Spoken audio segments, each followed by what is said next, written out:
رب اشرح لي صدري ويسر لي امری واحلل عقدۃ من لسانی یفقهوا قولی واجعل لي وزیرا من اہلی. الحمدللہ پھر سے وہی دو الفاظ لوٹنا اور جمع ہونا, لیکن الحمدللہ دو مختلف آیات سے میں آپ کو دکھانے والا ہوں یہ معجزہ. پہلی آیت جو ہے وہ سورہ نمبر 23 کی آیت نمبر 115, اعوذ باللہ من الشیطان الرجیم. ترجمے میں, کیا تم یہ گمان کیے ہوئے ہو کہ ہم نے تمہیں یوں ہی بیکار پیدا کیا ہے اور یہ کہ تم ہماری طرف لوٹائے ہی نہ جاؤ گے. لوٹنے کی بات ہو رہی, الینا لا ترجعون, تم ہماری طرف لوٹائے ہی نہ جاؤ گے. جبکہ سورہ ملک کی آیت نمبر 24 میں اللہ سبحانہ وتعالی فرماتے ہیں ترجمے میں, کہہ دیجئے کہ وہی ہے جس نے تمہیں زمین میں پھیلا دیا اور اس کی طرف تم اکٹھے کیے جاؤ گے. یہاں پہ اکٹھا کرنے کا, الیہ تحشرون, تو ایسا کیوں ہے؟ جبکہ سورہ مومنون میں کہا جا سکتا تھا کہ تم ہماری طرف جمع کیے جاؤ گے, سورہ ملک میں کہا جا سکتا تھا زبان کے حساب سے, تو اس میں کوئی غلطی نہیں کہ تم سب ہماری طرف لوٹائے جاؤ گے. لیکن سورہ ملک میں اکٹھا کرنے کا, جمع ہونے کا معنی کیوں استعمال کیا گیا ہے, اور سورہ مومنون میں لوٹانے کا, پلٹنے کا معنی کیوں استعمال کیا؟ کسی خوبصورتی سیاق و سباق پہ دیکھیں.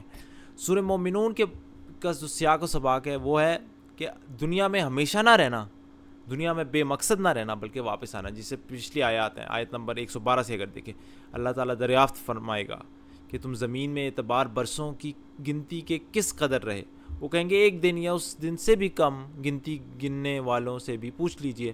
اللہ تعالیٰ فرمائے گا فی الواقع تم وہاں بہت ہی کم رہے. یعنی کہ ہمیشہ کے لیے تو ہم انسان دنیا میں نہیں رہنا, واپس آ گیا پلٹ کری, تو پلٹنے کی بات ہے. تو اس بات خود اس آیت کو دیکھ لیں, آیت نمبر 115, کیا تم یہ گمان کیے ہوئے ہو کہ ہم نے تمہیں یوں ہی بیکار پیدا کیا ہے اور یہ کہ تم ہماری طرف لوٹائے ہی نہ جاؤ گے. تو با مقصد, یعنی کہ آپ کسی مقصد کے لیے بھیجے گئے تھے, کام کے لیے بھیجے گئے تھے, کام ہو گیا, واپس بلا لیے گئے. تو سبحان اللہ, سیاق و سباق میں دو باتیں ہیں, ایک یہ کہ ہمیشہ نہیں رہے, بہت کم وقت کے لیے رہے, اور دوسرا یہ کہ کسی مقصد کے لیے بھیجے گئے تھے, اب وہ واپس بلا لیے گئے. تو یہاں پہ زیادہ مناسب تھا کہا جاتا کہ تم لوٹائے جاؤ گے, یعنی لوٹائے ہی نہ جاؤ گے, یہ تم نے گمان کر لیا.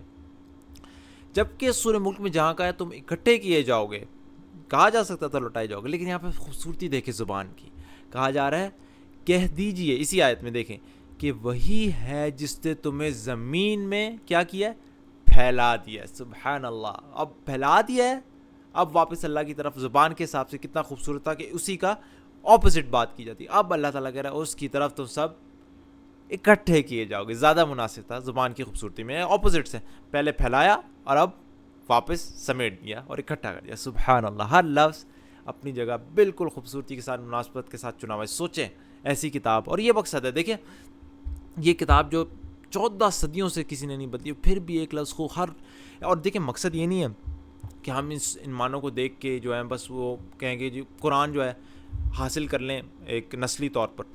میرا مقصد یہ ہے, قرآن آج کل کیا ہے, ہر جگہ پھیلا ہوا ہے. انٹرنیٹ کھول لیں, بکس کسی بک سٹور پہ چلے, قرآن اویلیبلٹی میں کوئی مسئلہ نہیں. مسئلہ یہ نہیں ہے, مسئلہ یہ جو چیز ہے آپ کے پاس, دنیا کو یہ بتانے کہ واقعی فی الواقعی حقیقت کیوں, اللہ کی کتاب کیوں, اس کی کیوں پیروی کرنی. مسلمان کو یہ بتانا پڑ رہا ہے کہ بتاؤ کہ تم مسلمان ہو تو کیوں, اس لیے کہ مسلمان گھرانے میں پیدا ہو, اس کو وجہ دینی پڑے گی, اور ایسی وجہ دینی پڑے گی جس میں کوئی شک ہی نہ رہے اس کے بعد دل میں.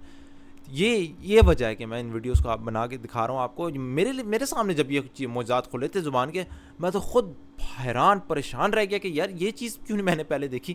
میں تو صرف اس لیے مسلمان تھا کہ تکے سے پیدا ہو گیا مسلمان کا.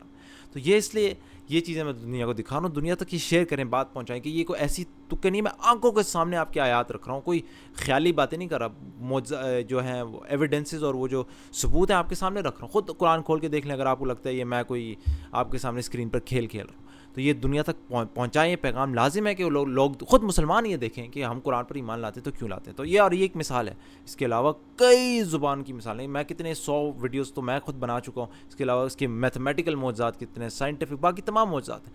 تو اللہ تعالیٰ ہمیں یقین ہے قرآن پر کہ اللہ کی کتاب ہے. سبحانک اللہم و بحمدک اشہد ان لا الہ الا انت استغفرک و اتوب الیک.